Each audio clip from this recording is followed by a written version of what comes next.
Full Melt Show is intended for a mature audience. It contains adult themes, adult content, and sometimes adult language. Listener discretion is advised.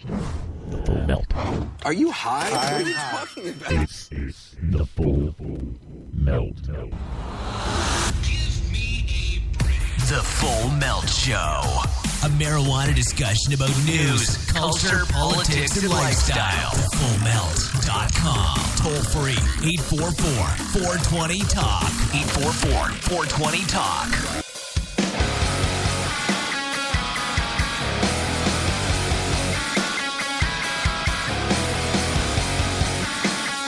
Hello and welcome to the PetPain.com studios, live for another edition of the Full Melt Show.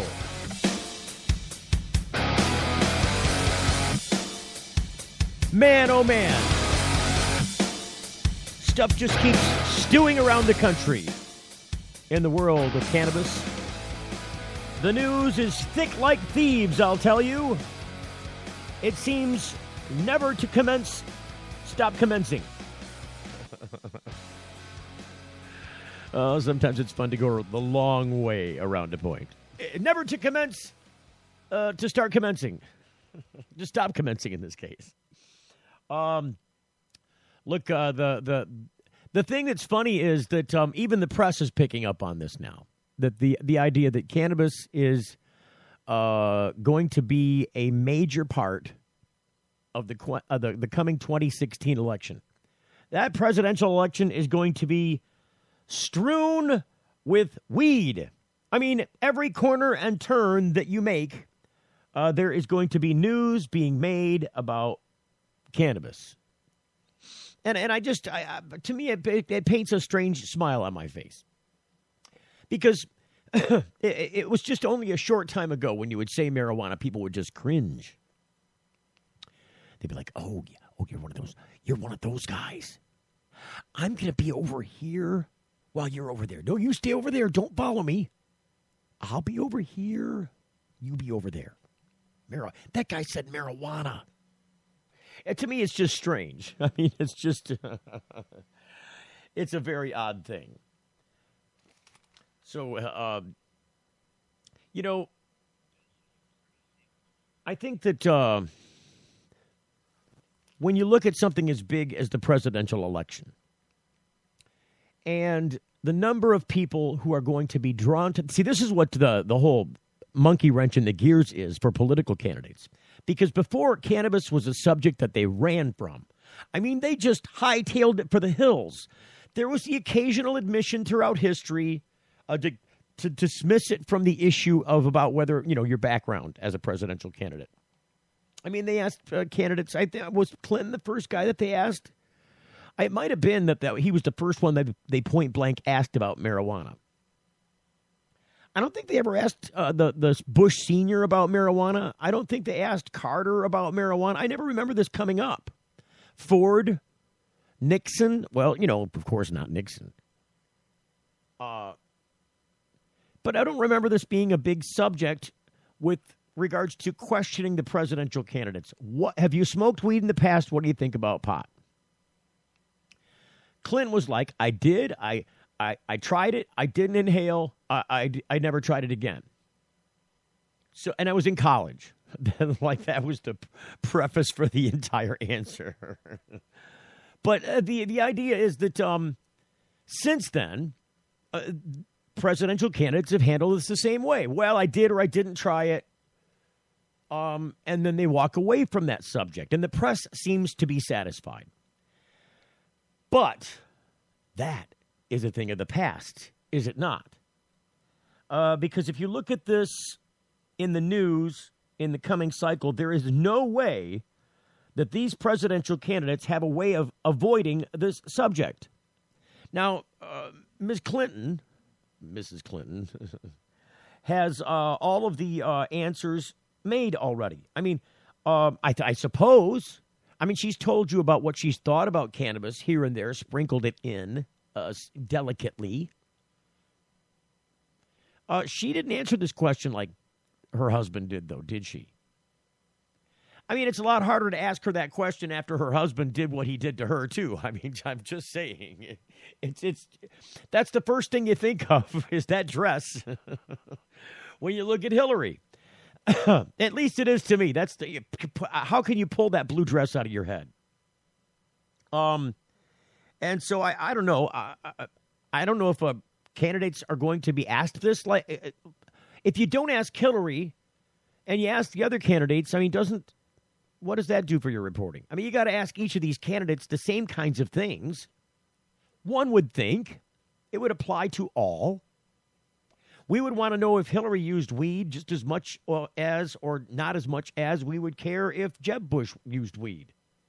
I mean, it's a non-story anymore, isn't it? Clinton put the kibosh on that a long time ago by answering it in a way that was acceptable, especially given the time. So there was this article today in, I've never seen this publication before, but it's called The Red and Black. It's at redandblack.com, and I'll just read to you from it because I think it's very interesting. Now, they quote other articles, but and they say John F. Kennedy had Marilyn, Bill Clinton had Monica. Will the next president have Mary Jane? According to an article from Newsweek, the 2016 presidential election has been dubbed the marijuana election because more candidates are going to have to tackle the topic of marijuana and marijuana policy. I mean, really, how can you avoid it at this point? Last election, they managed to get away with generally avoiding it. Generally. I'm opposed, I'm for, we need more research. Those were the answers. Those were the only answers. I don't know that the second answer, I'm for, was given very often. In this cycle, there's going to have to be somebody that steps up and says, I'm for. I think Rand Paul, so far, on the Republican ticket, is that guy. You couldn't get Elizabeth Warren to go that far. She's not even on the ticket, but you've got her pseudo-candidate. Who's the old dude? Sanders. Bernie Sanders, the self-confessed communist. I guess if there was a communist ticket to run on, he would probably run on that. But hey, I love Bernie Sanders. I love what he stands for. Like I said, he's a surrogate candidate for Elizabeth Warren. And there's a lot of people that would love to elect Elizabeth Warren as president, myself amongst them. Boy, that would really look. If Elizabeth Warren got into the race and she was able to steal the Obama people from behind her, all those people that are, all the Obama, what they call base, the ones that got him elected both times, they're the ones that really are in control of the party and the presidency at this point. And so if they got that coalition together, that's the word I was looking for, coalition. If they got that coalition together and got behind Elizabeth Warren, it would piss Hillary off that the glass ceiling was broken by a bitch who came from around side. Oh, she blindsided me. She broke the glass ceiling before me. Damn it. That would be her. That would be the end of Hillary, I'm afraid. I think personally, honestly, in my opinion, given the choice, I would want to put the Hillary or the Clinton dynasty and the Bush dynasties to rest. Those dynasties need to go. I mean, nobody needs to be crowned in this country. This is not a coronation. It really is not. But my point is that even Elizabeth Warren and even Bernie Sanders, as liberal as they are, won't come right out and say, I'm for marijuana. Rand Paul, being the conservative that he is, says states' rights, yes, let him do it. I don't want to vote for Rand Paul. I don't. I think, although given that subject would maybe, depends on how all the rest of the dies fall, but maybe he would be a good candidate on that subject alone. But, this country isn't run by marijuana. It's not. It should be a second rail issue. There are other bigger things that the president should be paying attention to than cannabis policy. He should fix that and run. Fix it and go. There's other bigger stuff to do. It's an easy fix for the president. It really is.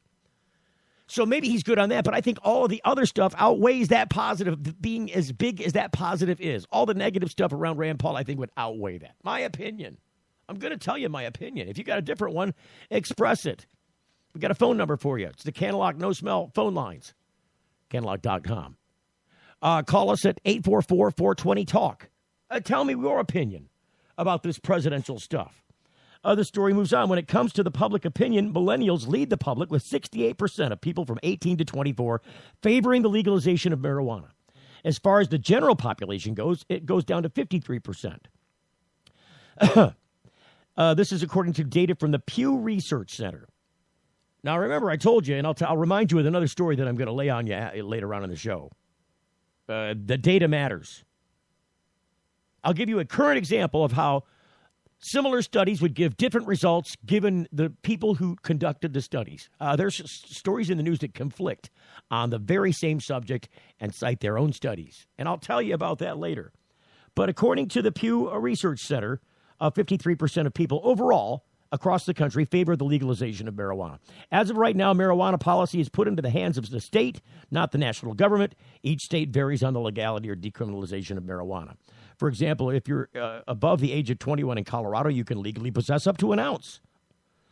As opposed to the state of Georgia, where 1 ounce and anything below, that's a misdemeanor. Now, Georgia has only recently legalized medical marijuana. People with seizure disorders, multiple sclerosis, and other illnesses are now able to use a non-smoking form of medical marijuana in Georgia.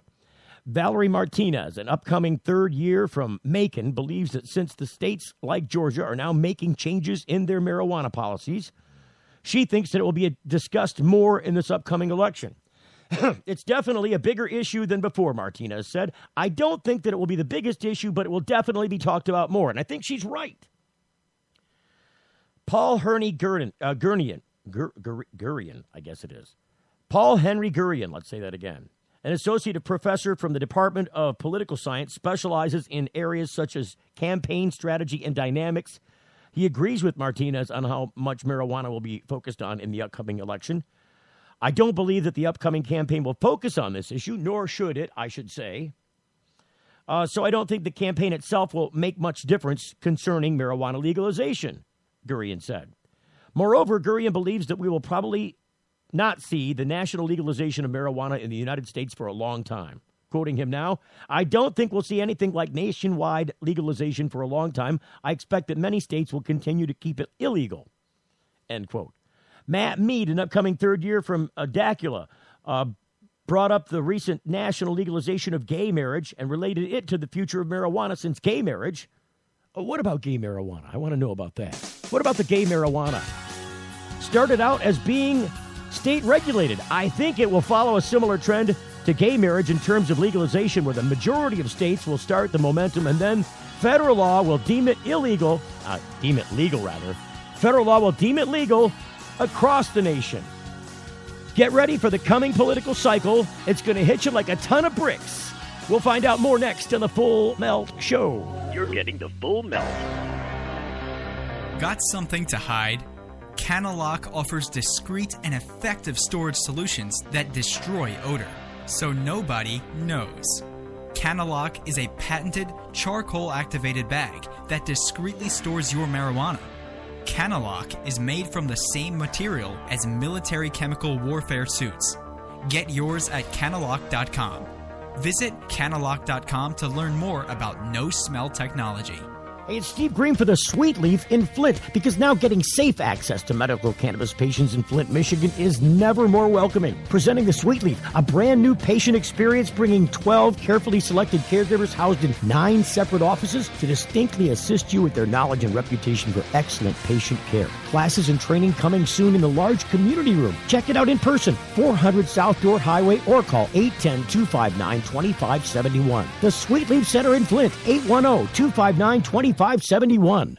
Get growing with GrowMax. Indoor, outdoor, beginner, or a warehouse full of Gavitas, probiotic organics, or huge production with Max Power Monster Aeroponics systems. We can help you rock it. YouTube GrowMax with 2 X's. Customer service is why we're blowing up. And I'm Dave. My cell number is 906-221-2111. We also specialize in electrical and HVAC and new double-ended bulb technology. 906-221-2111. Get growing. GrowMax. Get the beach bong ready for sunshine and sandy beaches in Negril, Jamaica this November as the High Times Cannabis Cup moves from Amsterdam to the Caribbean. Your trip starts with the absolute best rates on airfare, hotel, events, and all your Cannabis Cup travel needs at travelcannabiscup.com. Come stay with us, relax in the sun, play in the sand, and smoke down with the cool people, man. Get to the High Times Jamaica Cannabis Cup. Best travel prices right now at travelcannabiscup.com. Hi, and welcome to Performance Bicycle. For over 30 years, people who love to ride have chosen Performance as their number one choice for all their cycling needs. Enjoy all your rides with Performance Bicycle, where great rides begin.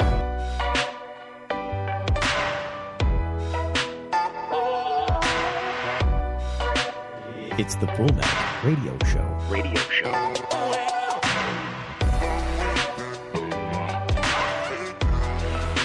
You can hear us every weekday in the evening, 7 p.m. Eastern Standard Time on thefullmelt.com. It's really easy to find us on iTunes and subscribe. Just go to thefullmelt.com and click on the iTunes link. Listen, there's a lot of stuff still happening, and I wanted to take the opportunity to play this bit of, I don't know, I got to throw something to our northern Michigan people.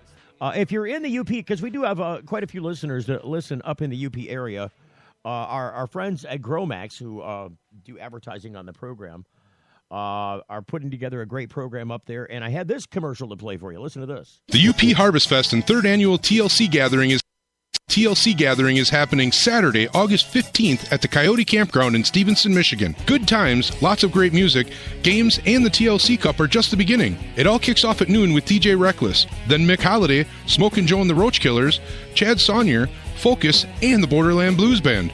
There'll be lots of vendors, goods, artists, and live glass blowing too. Call ahead to reserve a free booth. We've got a bunch of fun games planned also. Washers Tournament, Frisbee Golf Best Shot, and a kickball tournament. All events are free to enter. Just call ahead to ensure your spot and get here early. We'll have inexpensive food available, but bring your own beer. Plus, there's a private medicating area for Michigan patients. It all starts at noon at the Coyote Campground in Stevenson, Michigan, Saturday, August 15th. Camping, vending, and sponsorships are still available. The UP Harvest Fest and TLC Gathering, Saturday, August 15th. Call 906-221-2111. That's 906-221-2111. Let's party! Look, it's a great time up there in the UP. I think it would be a great festival to go to. While we're still working on the community calendar, there's another. I've been plugging this thing because it's a great event, actually. It's the Puffapalooza. It might take me a second to toggle down to get the Puffapalooza stuff. Can it be that far back? Good Lord, it's been a while since I've been texting the Puffed Danny. Puffed Danny. It's like the puffed marshmallow. The Puffed Danny. Where's he at? Danny?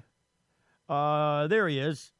So, let me I got to do it this way, because if I don't do it this way, I'll never be able to pull the stupid thing up. There we go. I couldn't find him. It took forever. Where did it go? Oh, come on. Oh, I know what it is. It's in a different place. Oh, we'll skip it over. I'll talk to you about the Puffapalooza a little bit later in the program. I was going to do a little community calendar thing here and do that, and then the Puffapalooza. It didn't work out. A swing and a miss on that one. To quote Rick Perry, oops. Oops. And now that I texted a single letter to Puff Danny so I could pull up his texting so I could find the ad to talk about, he texted me back with another single letter. Listen, coming up a little bit later in the program, automated marijuana delivery businesses? What? Yahoo question and answer session I found online today talked about that very thing. We'll talk about that in a couple of minutes. Look, I wanted to bring this other thing to your attention, because remember I said before the break that there's this problem with data, and it's highlighted in a couple of articles which I have set aside. Oh, dang it. Oh, don't tell me I did this. I didn't set aside the second one. Give me 1 second to toggle back to that now.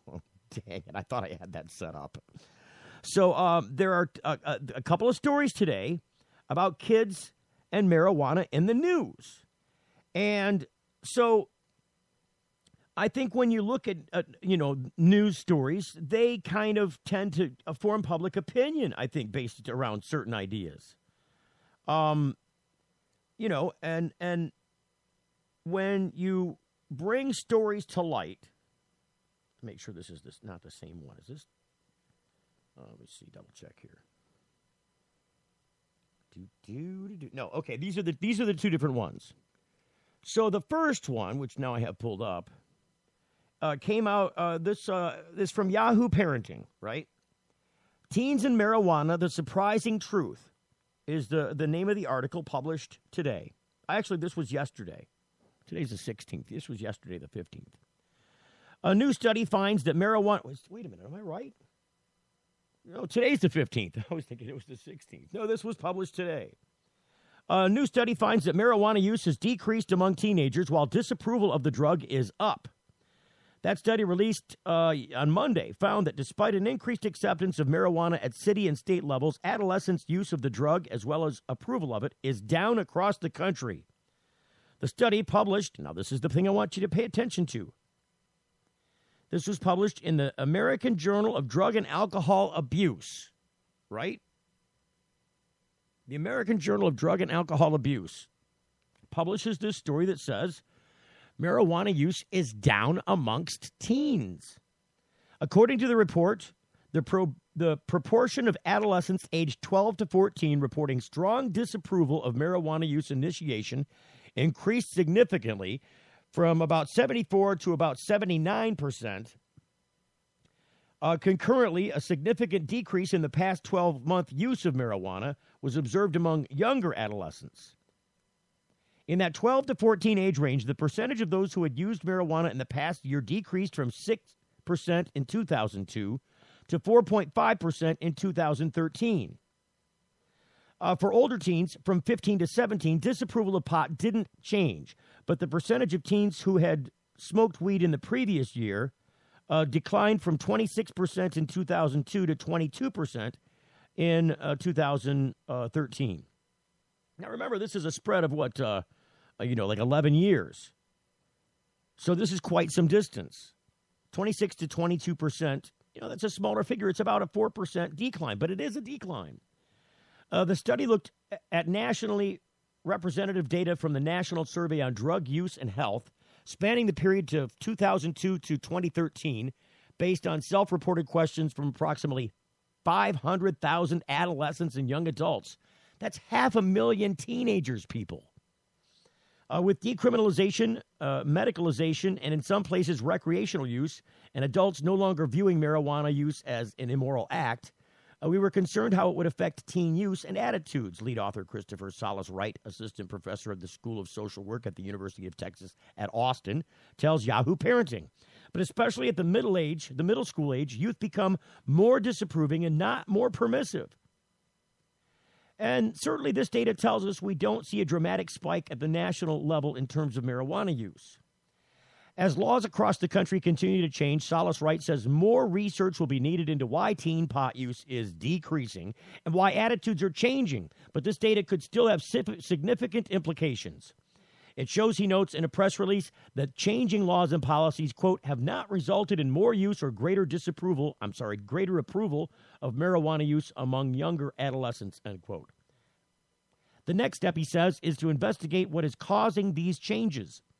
It's curious, I'm quoting him now, it's curious that we're seeing early adolescents becoming more disapproving, end quote, he says. Next would be to look at what he explains, explains the change. It's a result of prevention efforts? Yes, no? How are changes in policy affecting young people? And so they understand that it's changing. The perception is changing, even though adults are more accepting, teens are not. Even though use is up across the country, teen use is down, according to this study. And while this study gives a good snapshot nationally, it doesn't look at how attitudes are changing at the city or state level. This is a great study because it gives national overview, but it doesn't provide more localized information about what's happening with youth in places like Colorado or Washington, which are more directly affected by changes in policy, he points out. Yet a study published last month in the Lancet Psychiatry did a look at more localized instances and found that the passage of medical marijuana laws in 23 states and Washington, D.C. has not led to increased adolescent use. Our findings provide the strongest evidence to date that marijuana use by teenagers does not increase after a state legalizes medical marijuana. Study author Deborah Hainson, who is professor of epidemiology, it is epidemiology at the Columbia University Medical Center in New York City, said in a press release. That study did find, however, that in the states that passed such laws, adolescent use had already been higher than in other states. So this article closes with the gist, says Salas Wright, is that while parents' attitudes towards marijuana might be getting more permissive, adolescent perceptions are not. We know American adults are starting to view this as a non-moral issue. We've seen the country's adults changing, and we're trying to get at what young people think and do, he says. And while policies are changing across the country, and this is the big walkaway, quote, we don't see a corresponding spike in use, end quote. Now, that's the one story. How much time do we got? How much time? Gotta look. Come on, tell me how long. Okay, we got enough time. So, here's the other story. This is out of the Sun Sentinel. Now, you got to remember, this is a place where they're trying to pass medical marijuana. And now, if I'm not mistaken, I don't know if they're just going for medical. It might be just medical now. There's another campaign that's trying to kick up in Florida.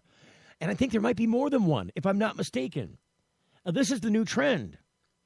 There are more people who want to say and have a say in control of this issue. When people go to the ballot box as to what gets voted in. No, we want our version. No, we want our version. No, we want our version. So this causes a splintering of the supportive people because they all want their own versions. It's the ones that are going to get organized enough and get their language to the ballot box before the next guy that is going to matter. And what if more than one does it? Then you got to pick amongst them. This is a very interesting scenario. Very unique in American history because it's not often that you have a prohibitive subject like this come forth in a national election on such a magnitude. Last time it was just Colorado, just Washington. That was it. Alaska came on later. D.C. came on later. Different things going on there. It was it was Washington and Colorado State that did this in the 2012 election cycle.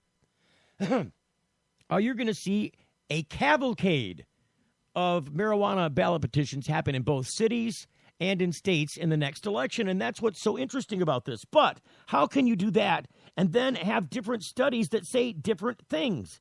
Because this is the other story. In Florida, this is out of the Sun Sentinel. This was also published. I'm trying to find the date on this. Oh, that's the stupid photo thing. Where's this story date? Is it going to give me the story date? Oh, good Lord. Here we go. No, it's not trying to cooperate at all.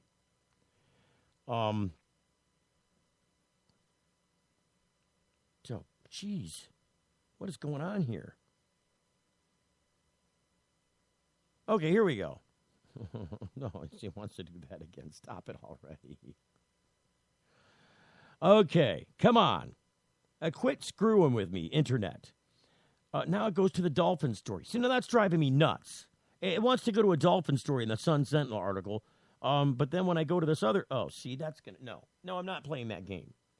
I got to read you this story, though. I might have to do it after the stupid... After doing this... Yeah. She wants to go to that stupid Dolphins article. I'm not interested in the Dolphins. They're interested in the Dolphins. I am clearly not. Where's this other story at, then? Come here. Let me see if I can do it this way. I'm running out of time to hit the break. Never going to get this story in. Yeah, it's not even... Damn it. Good Lord. Well, see if I do that, it wants to take... Here we go. No, don't do that. It keeps doing that. There's no way I'm going to get around it. I wonder if I can get the link elsewhere. See, that's driving me insane. It's going to have to do it after the break. The other story says, I'll read it to you from the internet link. Basically, the idea is that marijuana use is up in states that have legalized it. Now, what would give these people at the Sun Sentinel pause and reason to believe that that was the case? I mean, obviously, these are journalists. They're traditional journalists. Where did that story come from? I mean, that's what I want to know. I'm just going to see if it's not going to let me do that. Will it let me? Oh, it's going to. Yeah, I think it's going to do the same thing. It might be because I'm trying to read it to you from the mobile browser. And then when I click on it, it wants to do that thing, hey, subscribe to our website. And when I click, no, I don't want to do that right now. Instead of taking me to the story that I clicked on, it takes me to a different story. See, it starts to take you to the first story, and then it puts up that stupid, hey, subscribe thing. You know, these guys that publish websites, they got to get it down better. I'm going to see if I can't bring it up on a different browser here. I hate doing this on the computer while I'm on the air, though, because it's so damn cumbersome. It's if you Google marijuana news. Oh, geez, I hate this. I really hate it. And then you toggle down. Where's the Florida story? Yeah, see, I'm just going to end up having you do this during the break and pull it up because now it looks all different. Looks all different. All the stories look a little bit different than when I pull them up on the other browser, which is really weird if you ask me. Why is it like that?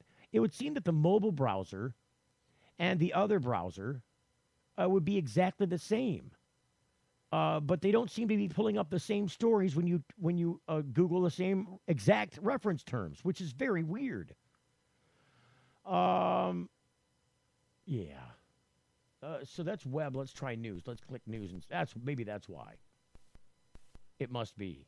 I think I'm getting an indication that we're about to hit break.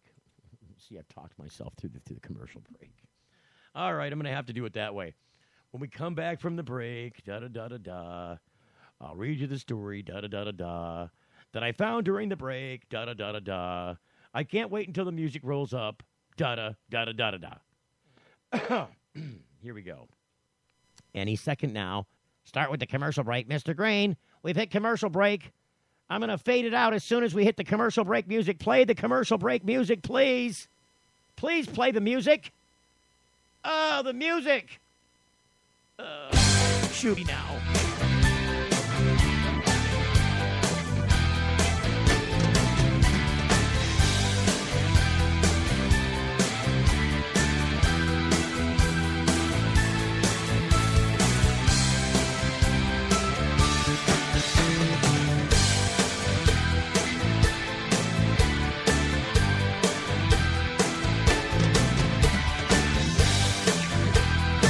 Getting the full melt. Introducing Sacred Elements, a place for natural and alternative healing for the mind, body, and soul. Sacred Elements. It's one place, all solutions. Alkaline water, herbal remedy, essential oil. Sacred Elements. Natural and organic shampoo, lotion, pain cream, bath salt. Sacred Elements. Beeswax candles and handmade crafts, canes and walking sticks, artwork, jewelry, and repurposed goods. Sacred Elements. Next to the Sweet Leaf, 400 South Dorr Highway, Flint. 11 to 7 daily, closed Sunday. Call 810-259-2570.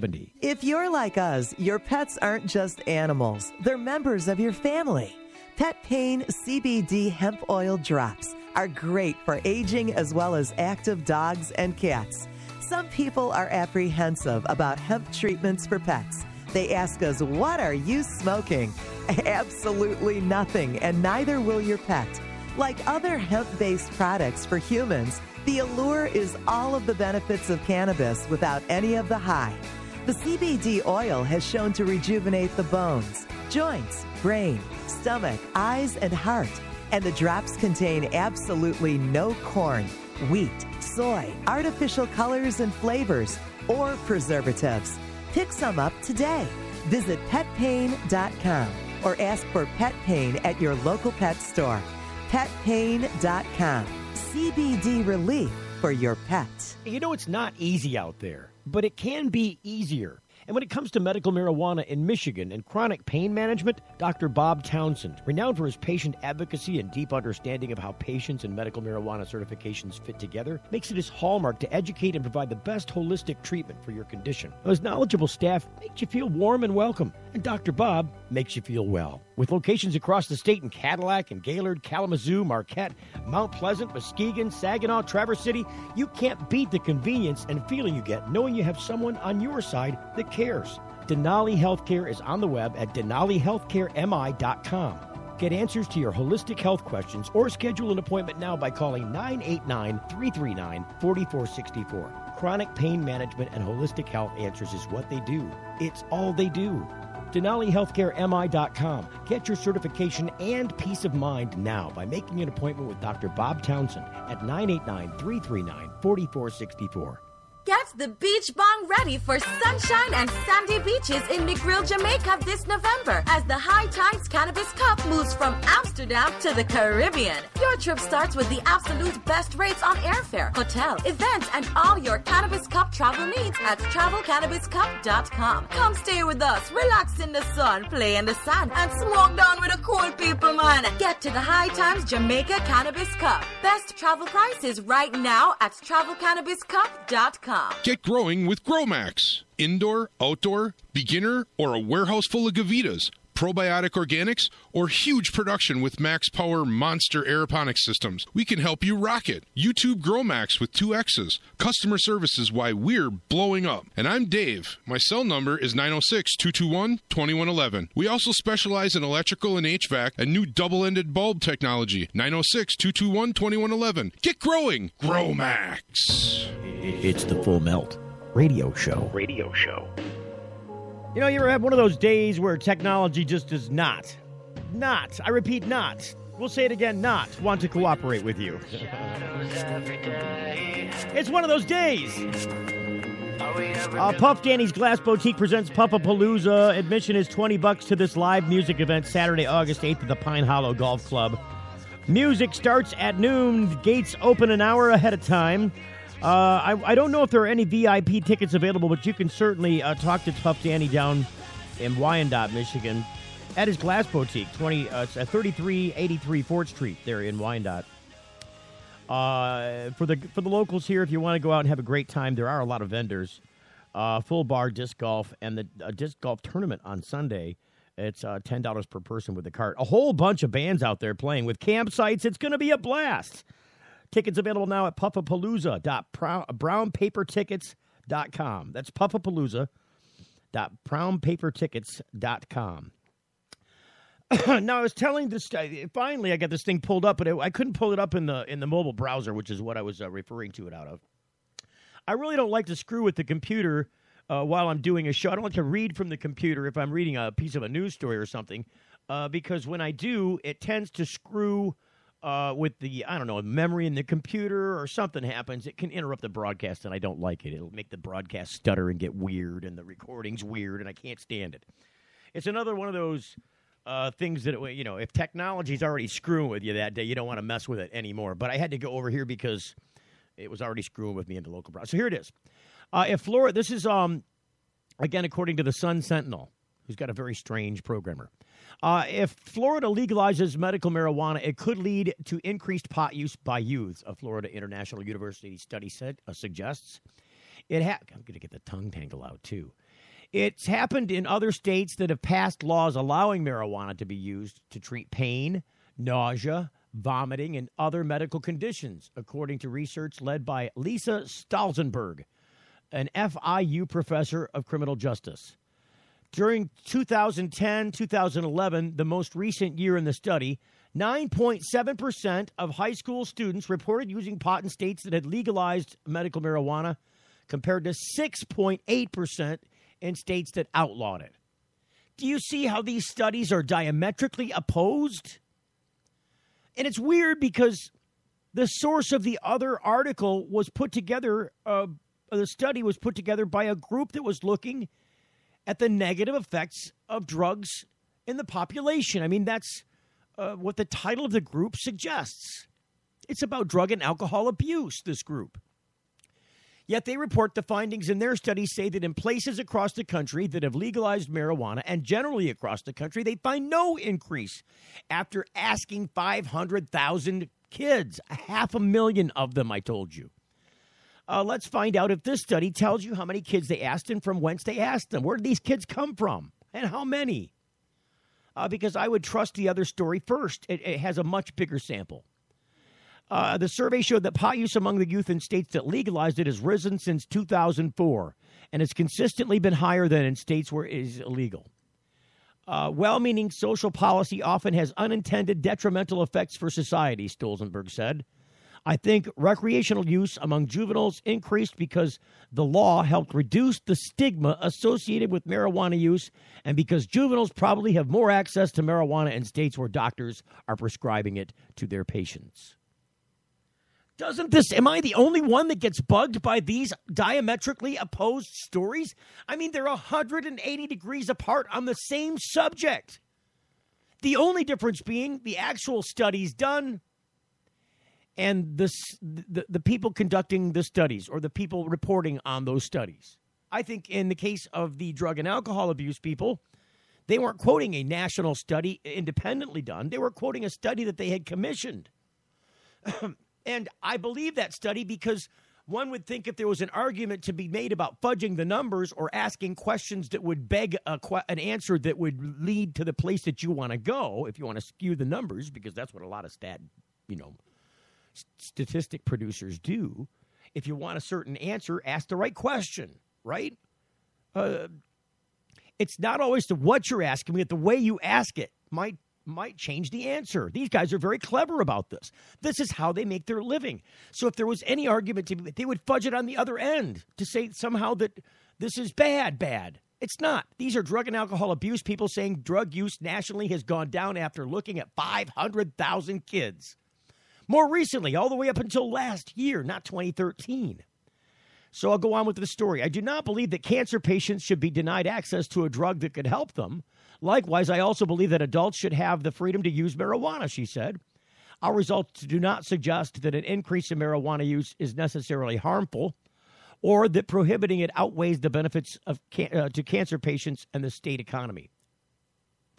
It's up to parents and the school system to educate youth on the potential hazards associated with the use of this drug, the article quotes. Right now, 19 states allow medical marijuana, while an additional 4 states in the District of Columbia permit recreational use. See, they still want to couch it in that way. It is simply retail cannabis. 16 states allowed it during the 10-year period that Stolzenberg studied. Last year, 58% of Florida voters supported a ballot initiative legalizing medical marijuana, but that was shy of the 60%. Just 2% needed to pass a constitutional amendment. Supporters plan to bring it back in 2016. There's another person in here from Palm Beach County Substance Abuse Coalition. Her name is Alexia Lee. She says, anytime you have more access to the drug, the youth usage rate will be higher, she said.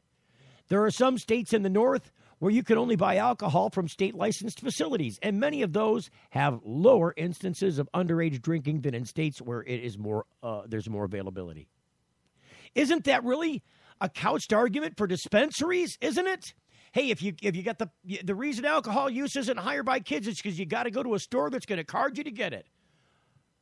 What do you think is going on with marijuana, you rejects?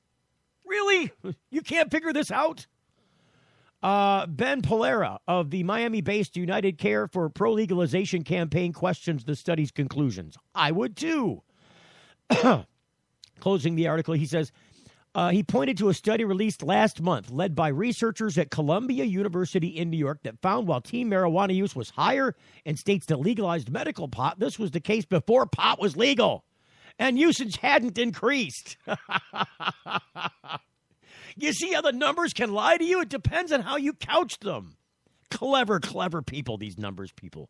Stolzenberg acknowledged in a report that other studies have found different results. Of course they have. They released them the same day as this article came out. But she said some studies have used small, non-representative samples. She said her data uses a nationally representative sample from National Survey on Drug Use and Health, which is administered in all 50 states. So are they quoting the same 500,000 kid sample? Because that's the only place I could see you getting a sample of kids that big that have answered this question. Because some of them won't answer. And frightfully so. I'm not. What is this, a trick question? Who's looking at me? Am I on camera? Who's making a video to post on YouTube? That's what these kids are worried about. No, this is a trick question. I'm going to go to detention after I answer this, right? No matter what I say, I'm going to detention. I wouldn't answer it either. But the ones that did answer, 500,000, you'd think that if this lady's saying, hey, this was not a small sample, we got a large sample too, she didn't quote it. She didn't actually quote the actual study itself. It just references that it's given in all 50 states by the National Survey on Drug Use and Health, so she did reference it. The other one didn't reference it like that. If they're quoting from the same statistical database and they're making opposite points in the newspaper with different articles on this subject, doesn't that say it all? I mean, doesn't that answer the question I've been begging about this subject? The data matters. Who's reporting the data matters. If, in fact, and I don't know for sure, these people are quoting from the same database, different positions, different posits, that is messed up. But it tells you got to pay attention to the news and who's delivering it to you. And is there an incentive for them to skew the news? I would say that generally speaking, unless you're dealing with a lot of people get tricked by satire sites in today's day and age. These are not satirical articles. These are these are traditional news outlets reporting differently on the same subject. I mean, does this make you more confused about what you hear and see in the news, especially about marijuana? Because there are so many people who have, I don't know, kind of preloaded pregnant questions. Unless you're clever and can figure out that it's a pregnant question, either don't answer it, don't dignify it, or find a way to expose it for what it is, a fraudulent question. And this is a tricky business of politics and science and money and marijuana. When you got those all tied together, some tricksters are going to come out of the woodwork. They're going to come out of the woodwork like they've been hiding there all along, like they're looking at you from your own bedroom wall at night, and you just never saw them there. Then suddenly they peel off the wall and start walking across the hall. I mean, good Lord. They're going to come from every which direction. And the point I'm making about the Florida article is it says, drug use goes up when you legalize. Watch out for those kids. What about the kids? Grasping at straws, I would say they are doing. Unless this was an honest report by an impartial reporter, which it appears on the face, I have to assume that is the case. Unless and until you look beneath, the tent and see what's going on inside. So I'm just saying that's an important thing to look at. Where are we at on the clock here? Because the clock got all weird. Technology's not on my side today. I'm going to kowtow to technology. I'm just going to give in and let it do its thing, and then go from there. So there's another couple stories that happened that are worth pointing out. A couple of things in the news. And a couple things worth mentioning.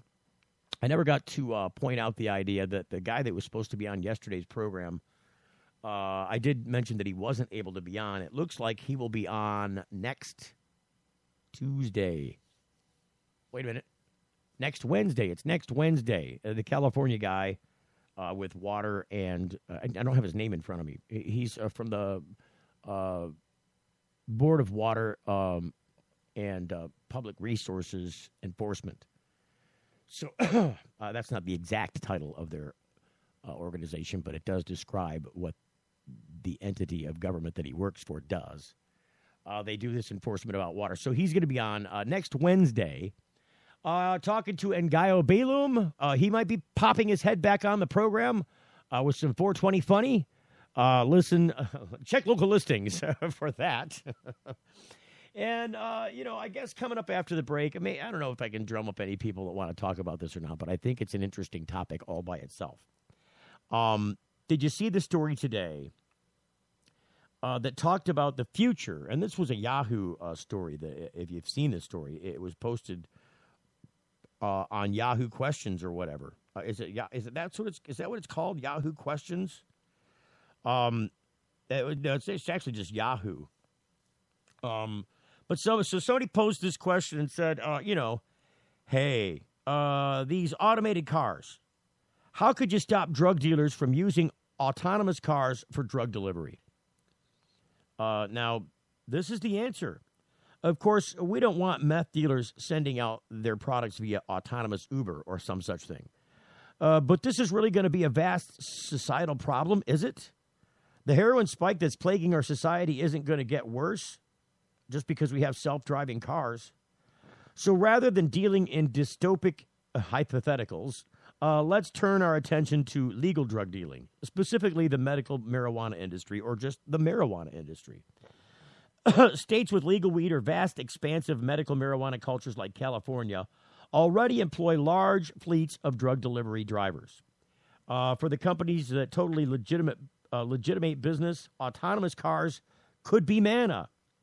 They could be manna. That's, I think that's a funny way of saying it.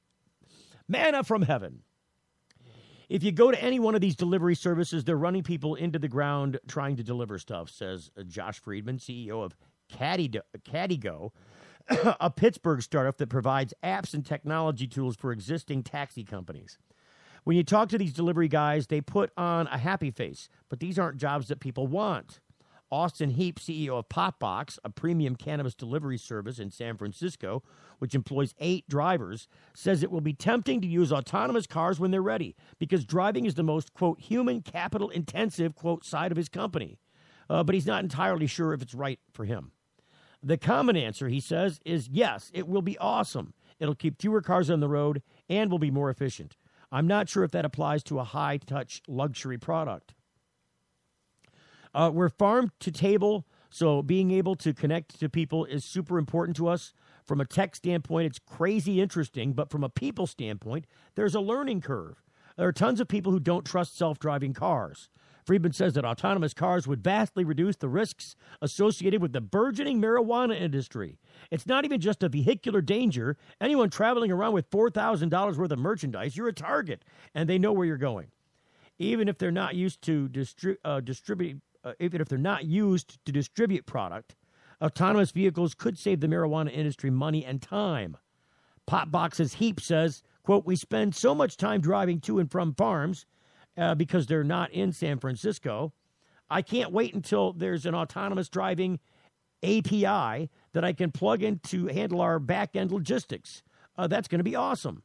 As marijuana becomes more and more legal, drug dealing and autonomous cars are a marriage that simply can't be prevented, nor should they be. It's only a matter of time before you can get a driverless car to bring you a pre-rolled joint. He says, quote, it can come direct from the farm with the push of a button. Friedman says it doesn't get any better than that. And I'd agree with him. Oh, hey, honey, can you order a pizza? No, just pick up my mobile phone and get the pizza and then push the button to get the weed delivered now. Thank you. You're getting the full melt. Got something to hide? Canalock offers discreet and effective storage solutions that destroy odor, so nobody knows. Canalock is a patented charcoal-activated bag that discreetly stores your marijuana. Canalock is made from the same material as military chemical warfare suits. Get yours at canalock.com. Visit canalock.com to learn more about no-smell technology. Imagine a world where patients can use marijuana like any other medicine. The Marijuana Patients Organization challenges the status quo by helping our neighbors to enjoy a better quality of life. Visit the MPO at marijuanapatients.org and enjoy informative articles, engaging debates, and information about treatments, doctors, and dispensaries in your area. Over 50,000 people have registered at marijuanapatients.org since 2010. Join us at the Marijuana Patients Organization today, marijuanapatients.org. Hey, it's Steve Green for the Sweet Leaf in Flint, because now getting safe access to medical cannabis patients in Flint, Michigan is never more welcoming. Presenting the Sweet Leaf, a brand new patient experience bringing 12 carefully selected caregivers housed in 9 separate offices to distinctly assist you with their knowledge and reputation for excellent patient care. Classes and training coming soon in the large community room. Check it out in person, 400 South Door Highway, or call 810-259-2571. The Sweet Leaf Center in Flint, 810-259-2571. If you're like us, your pets aren't just animals. They're members of your family. Pet Pain CBD hemp oil drops are great for aging as well as active dogs and cats. Some people are apprehensive about hemp treatments for pets. They ask us, what are you smoking? Absolutely nothing, and neither will your pet. Like other hemp-based products for humans, the allure is all of the benefits of cannabis without any of the high. The CBD oil has shown to rejuvenate the bones, joints, brain, stomach, eyes, and heart.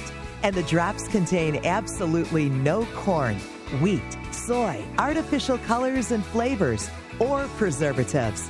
Pick some up today. Visit petpain.com or ask for Pet Pain at your local pet store. Petpain.com. CBD relief for your pet. Introducing Sacred Elements, a place for natural and alternative healing for the mind, body, and soul. Sacred Elements. It's one place, all solutions. Registered, licensed, certified, ordained. Sacred Elements. Massage, hypnosis, Reiki. Sacred Elements. Raindrop, aroma and color therapy, body detox, ministry, life coaching, weight and nutrition counseling. Sacred Elements. Next to the Sweet Leaf, 400 South Dort Highway, Flint. 11 to 7 daily, closed Sunday. Call 810-259-2570. It's the Full Melt Radio Show. Radio Show. I'm in love with an angel. Heaven forbid. Hey, I think I used all my luck up today. I went to a place locally to get some lunch. I hadn't seen it in their parking lot before. They had this clever bike rack. It was kind of a bovine-shaped bike rack. So there were hoops that made up the body of the bike rack, where you could put the bike in between the hoops. But at the end of the hoops was a bike seat with horns, and at the tail of the bike rack was literally a tail, a chain. So it was kind of clever, and so I stopped to take a picture of it. We went inside, had some great lunch there. It's at the Kensington Grill is where it was. They've got this barbecue Cuban sandwich. Boy, that was good. So we went in there, because I had it before with my dad. We went in there one day. Kind of a Father's Day kind of thing. And I got turned on to this barbecue Cuban. And so I thought, hey, a buddy was coming over. Let's go get some lunch. Let's go get a barbecue Cuban. So we went over there and went inside, and I thought, hey, my buddy is always about, I don't drink, and I don't often gamble. But he was in there playing, he loves to play Keno when he goes out to the bar and have a beer. So he's always like, hey, Steve, let's go get beer and Keno. Beer and Keno. He always wants me to pay. He always wants me to buy the Keno tickets for him, too. He's like, how much of your winnings do I get? I'm like, what are you talking about? So it's always this comedy thing that we got going on about the beer and Keno. But I bought a Keno ticket, and I won like $40. So I basically got some free lunch. And I'm concerned now because sometime last week, I wanted to buy a ticket for that night. And I said don't gamble much. I don't. So I buy a couple of numbers, and I'm good to go. So I got 2 numbers at the local party store for the Powerball drawing. But I wanted them for that, like a week ago or something, say 4 days ago. There was another drawing I guess I could have got for a drawing that happened yesterday. I didn't get that one. I got this one. So he prints the numbers and he just, 2 for the Powerball. He goes, zzz, zzz, zzz. And I'm like, damn it. Well, no, I wanted the power play on him. And he looked at me like, oh, now I got to cancel this. And so then I thought, because I looked in the back with the same look, now that if you cancel that, now that might be the winning number now. You ever get that going through your head? So he printed me up 2 with the Powerball, and then I'm like, no, don't cancel those other 2 numbers. I'll just buy those 2. So I've got the all these numbers, like 2 that have got the power, the power play on them, and then I've got 2 without the power play. And I'm afraid now I might have used all of my luck today.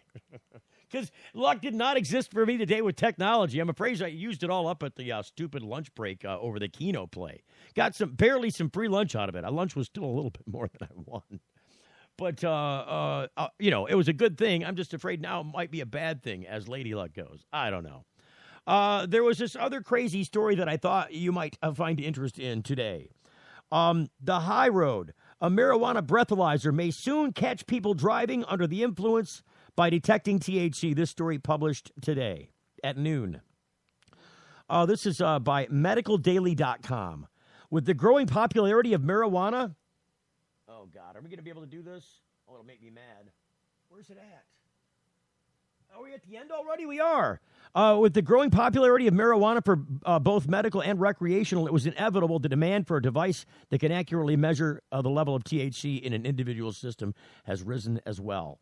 Vancouver-based Cannabis Technologies, Inc. hopes to be the first of several companies developing a THC breathalyzer and have its product hit the markets.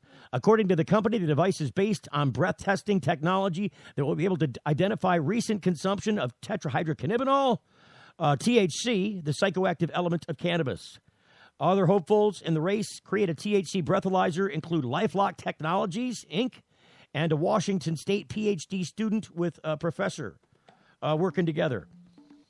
He says, I think the first breathylizer on the market will be a simple yes or no for the presence of THC at the time of the test. And in that sense, won't provide a quantitative evidential measure. It'll just tell you, did you have THC or not? So that's how the cops are going to be looking to get you. We don't know. Are you impaired? I don't know. I don't think so. I'm driving fine. Look, this says you got pot in your system. The Full Melt Show is a production of TFM Media.